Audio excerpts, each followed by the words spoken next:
it's Emily, your cooking teacher, and some of you might be watching this because you are going to be in my cooking class, and while I'm sad that we can't have cooking this spring, hopefully we can do it at your school sometime in the future. This is my daughter, her name is Summer. She's having a radish for a snack right now, and we want to show you how to make a cookie recipe that I think you're really going to like. So I've already sent your parents the recipe, so make sure you have that printed out and you can follow along while I am making these. Then the first thing I want you to do is get out all of the ingredients you're gonna need. So we'll need peanut butter, maple syrup, vanilla, almond milk, oatmeal, oat flour, baking powder, baking soda, and chocolate chips. And then also get out all of the equipment we're gonna need. So we'll need 2 mixing bowls. You can get a liquid measuring cup and some dry measuring cups, measuring spoons, spatulas, and if you have an ice cream scoop that goes like that, get this too. I also have, if you have one of these, it can be helpful, beaters that we're gonna use, and a cookie tray that either has you can use parchment paper or you can use one of these reusable silicone mats. So I'm gonna put that list up on the screen. You can pause this video while you get it all ready, and then we'll come back and start making our cookies.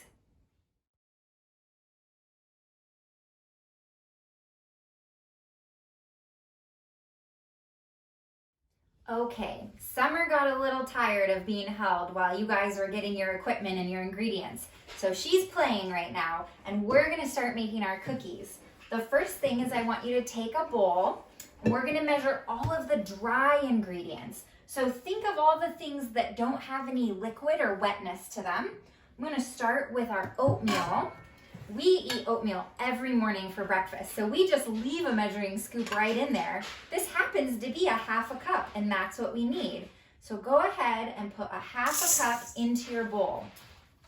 If you're still not sure what a 1/2 cup is, look for a measuring cup that has a 1/2 on it. 1/2. That means 1/2 cup. Summer is having fun playing with her toys. The next ingredient I want you to put is the oat flour. So what this is made out of is oatmeal, and they just grind it down until it's the consistency of flour.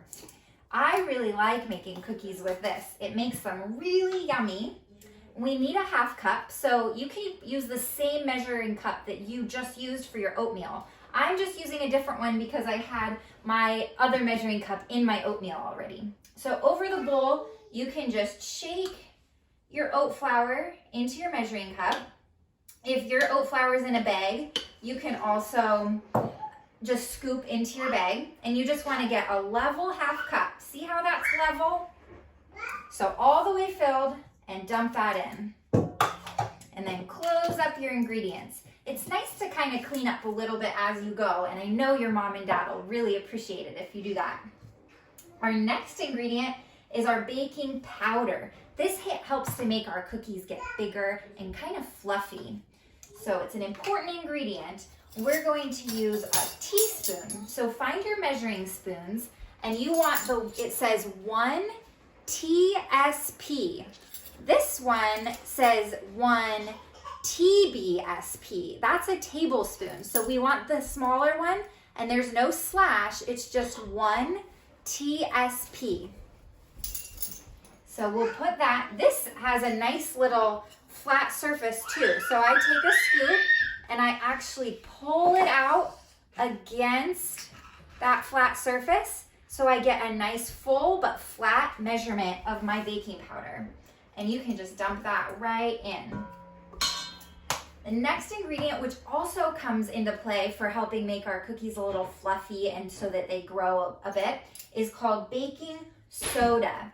These look very similar, but make sure you ask your parents so you know which one is which, because if you accidentally put too much baking soda in your cookies, they're not going to taste very good. And we don't want to have that happen, now do we? So we need a 1/4 teaspoon. That's the tiniest one. It's 1/4 TSP.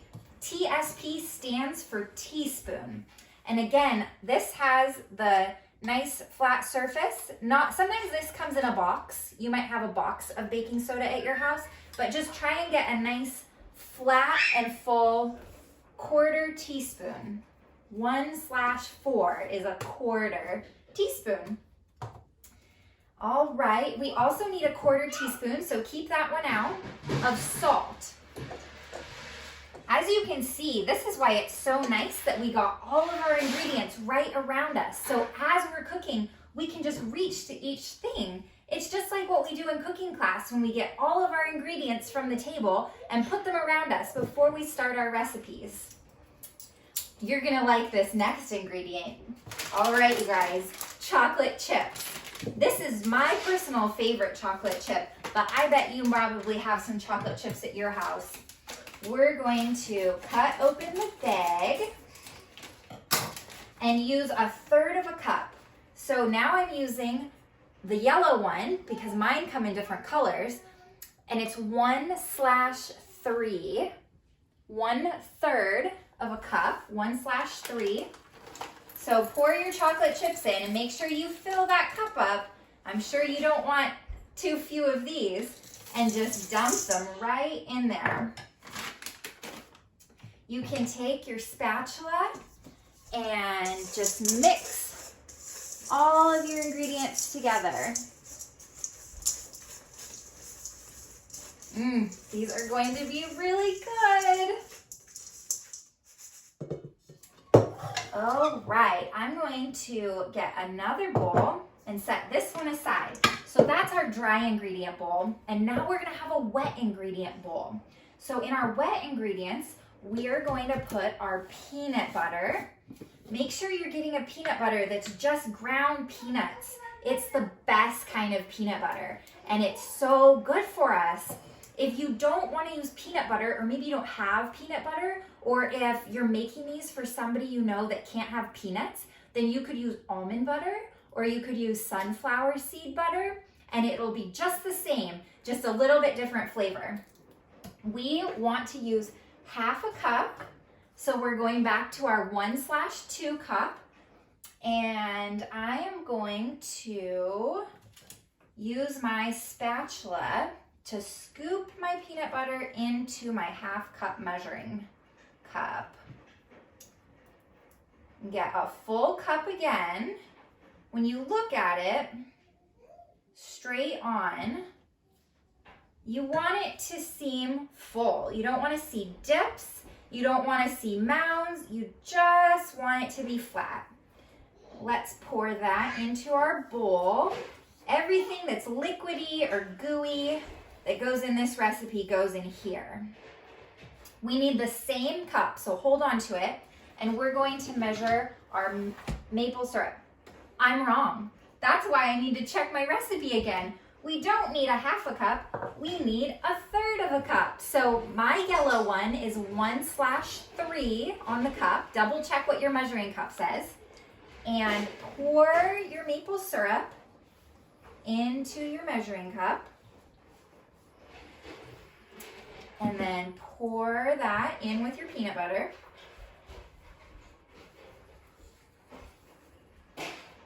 We need a tiny amount of almond milk.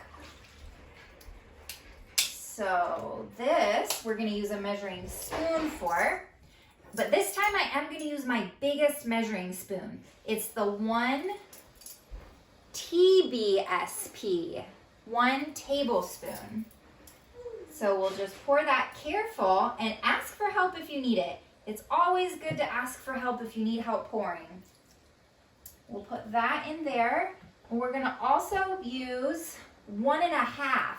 So this is actually gonna take 2 different spoons. The 1 TSP and the 1/2, which is 1/2 TSP of our pure vanilla extract. You should smell this. I think it smells pretty good. I don't know what you'll think, but you should send me an email and tell me what you think of the smell of vanilla. So we're gonna fill up the first one and pour it in. And then we'll fill up the second one and pour it in. And don't forget, you can ask for help pouring if you need it. Some people are better at it than other people, and that is okay. We all practice, and we all get better as we get bigger and as we have better use of our hands and things like that. So that's our vanilla. So you can go ahead and just mix this up with your spatula, or if you want to, you can set that aside and you can use your beaters. Sometimes it's just fun to use a tool like this in the kitchen. So to put them together, if you haven't already done it, the beaters will just click right in. There's a different one that goes in each side, so you can ask for some help for that too. And then put it in your bowl and turn it on. And you can turn it up and just move it around until you get a nice mixed and creamy, liquidy peanut butter concoction.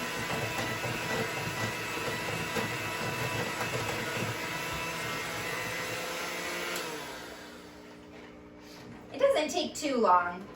The best part about using your beaters is that you can pop them out and lick them clean. I think this might be your favorite part of cookie making. Now, let's pour our dry ingredients into our wet ingredients. Careful not to spill. You can use your spatula. And then use that spatula to just mix everything together. You don't want to see any of that powdery, dry mixture left. I hope you can see what I'm doing. I don't want to spill all over the floor. So mix it all together until everything is looking coated. You'll see what I mean as you start to mix. You don't want anything that looks powdery. You want it all to be kind of a wet brown color. And that's when you know everything is all mixed up really good. You can use your other spatula to help you. And now we're gonna put them onto our cookie sheet. So if you have your cookie sheet, make sure you get one. And then you can either put the reusable mat on top of it, or you can take some of your parchment paper. This makes cleanup really easy. And you can take parchment paper and just spread it out on your sheet and then cut it off. And I think that your parents would be happy to help you with that. So take your cookie sheet, and if you have it, take your ice cream scoop. This is what I use so I get even sized cookies. And just put all of them down on your cookie sheet. So there's one cookie. There's another cookie. Let's count our cookies together. 3 cookies.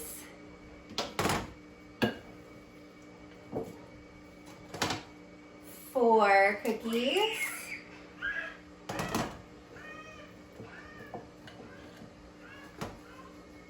5 cookies.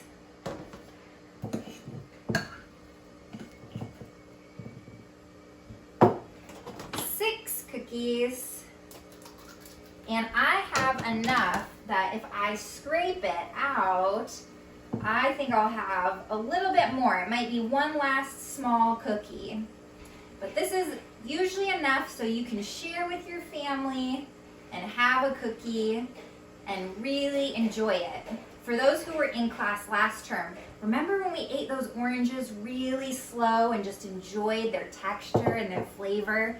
Try and do that when you eat your cookies this time and really taste all of the yummy flavors. Try and taste every single ingredient that we put in here.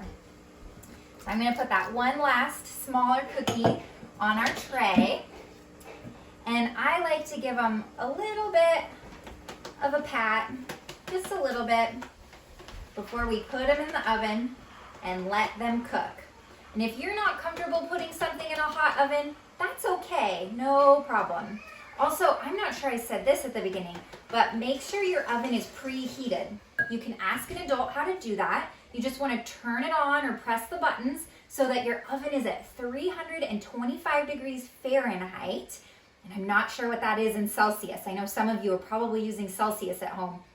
But 325 Fahrenheit, and we're gonna bake our cookies for about 8 minutes. And we can check our instructions. Bake for 8 minutes for little cookies. Oh, and 15 minutes for larger cookies. So we're actually gonna bake these cookies for 15 minutes. And then we can check in and see how all of our cookies turned out.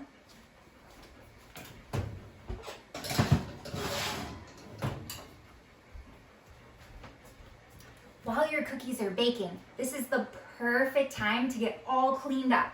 So take all of the bowls and all of the spatulas that you used, anything that's dirty, put it all together, take it to the sink, and fill it with warm soapy water. Remember when we do dishes, 1 pea size of soap is all we need, not too much or we get too many bubbles. So take that to the sink and start washing your dishes.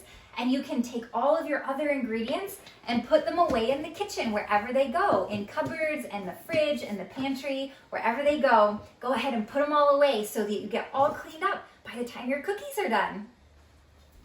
Okay, so my timer just went off, which means it's time to get the cookies.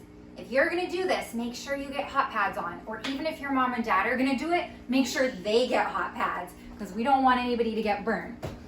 I'm going to take my cookies carefully out of the oven. Oh, those look so good. Don't those look delicious? Yum.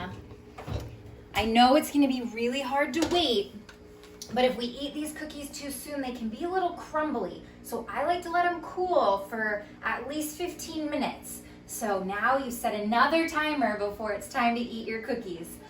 But I hope that you had so much fun making these. I sure had fun cooking along with you. I wish that we still got to do it every single week. But have a great summer, and I will see you next fall.